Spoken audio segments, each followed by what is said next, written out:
Bye-bye Turkey. Hello Russia. Oscar out. Hello everyone and welcome back to the Hearts of Iron 4 Dev Diaries. This time we're going to be looking at the long-awaited 1.11 update, as well as some of the content that will be coming in the next unannounced DLC later down the line, which defo doesn't include the Soviets. So as usual, as we do, we'll be talking through everything the Dev Diary has inside of it, some of the comments that come with it, and some of my smaller thoughts as we progress down it. Let's begin. So after the April Fool's Dev Diary we had last week, No.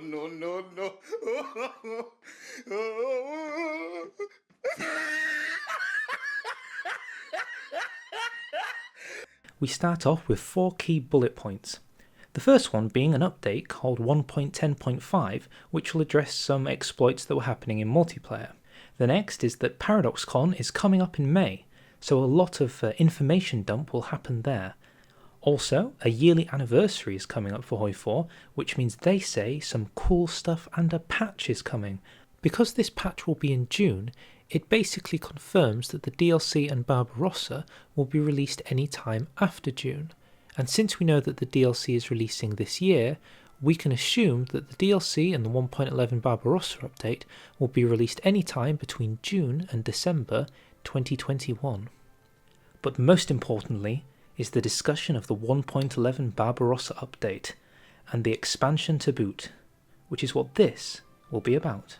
So the Barbarossa update, as the title suggests, is going to be focused on land warfare, which is possibly the most important point of your World War II simulation game. The Dev Diary describes how historically the Eastern Front was without a doubt the most important front for World War II, and arguably for endgame HOI4 as well. So, since everybody knows that the Soviet Union is lacking some content over the years, wink wink, nudge nudge, we get to find out that there will be some updates to the way that the push east is going to happen. The several areas Paradox wants to improve here are the weather not feeling impactful enough, while historically it had a massive impact. So my thought here is, does this mean that snow is going to become more than just a state or province based factor, and it's going to be something far more visible, maybe obscuring the vision of units or giving them much harsher attrition than what they do right now? The second key point of the update will be logistics, which they say do not have much of a player interaction and is something that you only have to deal with when the supply gets hit, which is probably quite true, assuming you've got convoy supply from your ports and you keep your front sensible, you should be alright.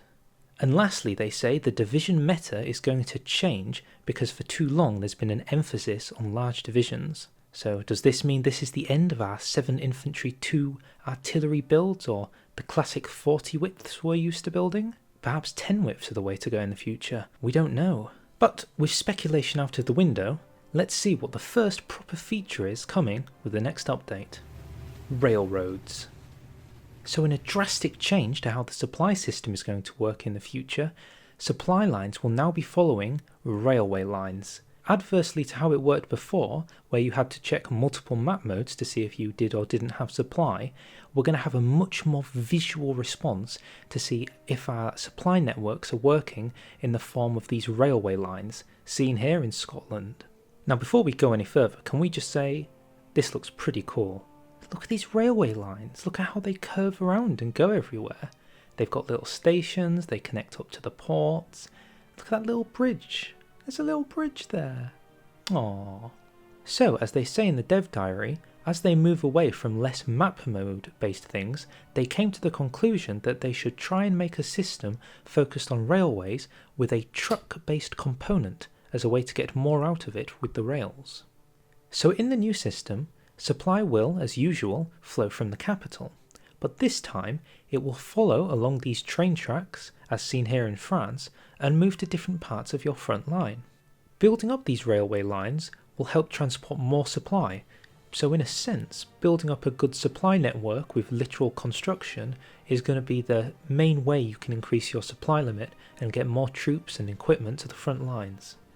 Because the railway lines are now actual things on the map that you can capture, they're going to be a signature point for invasion forces to follow, because as you push down the train lines, you're also destroying your enemy's supply line, as we can see here as the Germans push towards that 26 out of 30 supply depot in that city. Also in this image we can see here there will be a new little bar at the top called the logistics capacity, so this should give us some simple information about how many trains, trucks and convoys we need.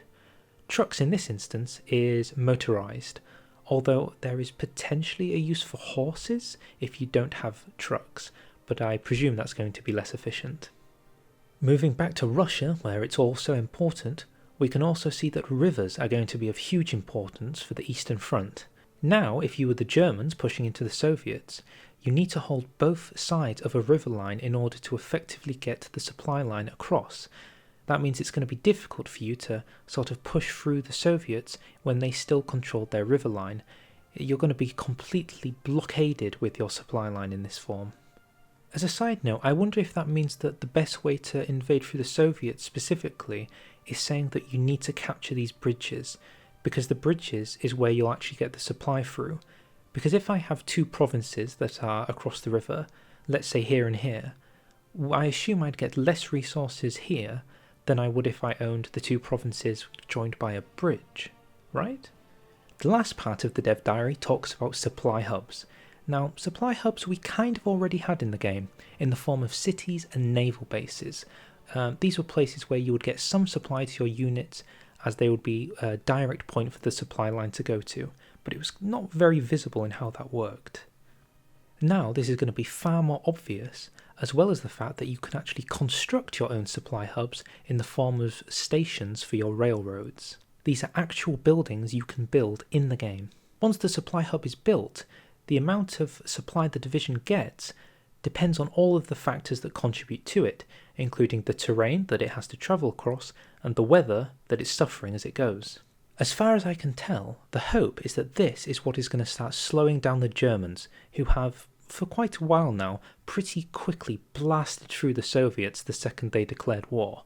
Now, the AI is probably going to struggle to make it across those key supply points, especially if the AI understands how to hold them better and knows which points to hold and which points aren't as important. I presume it will still end in an Axis victory, but hopefully a bit more of a historical time than 1942. And that's it. That's the key point of the dev diary over. Pretty short, but a pretty sweet introduction to seeing the kind of things we're going to be seeing. Need I even say that this is basically like 99% a Soviet focus tree on its way? I can't imagine a world where you do a massive update to do with the Eastern Front and not a DLC for the Soviets. Buy a lottery ticket on the Soviets today. So just some passing thoughts I had about the DLC. I wonder if this is going to change the Japanese war, because the Marco Polo bridge incident was literally about a railway line bridge. So I wonder if that specific bridge is going to become a physical gameplay element that you can now see in the game and see them fighting over. Other things I'm thinking about isn't it going to sound interesting to have to build your own railway lines? I'm specifically thinking about how the Germans doing it across Europe, the Soviets doing it across as much land as they can, and then the Japanese slowly building a stronger railway network into China, which hopefully slows them down as well. As far as I can see, this is about slowing down people's invasion time, as they need to build more supply, which isn't necessarily a bad thing, especially for people who like to play China and the Soviets.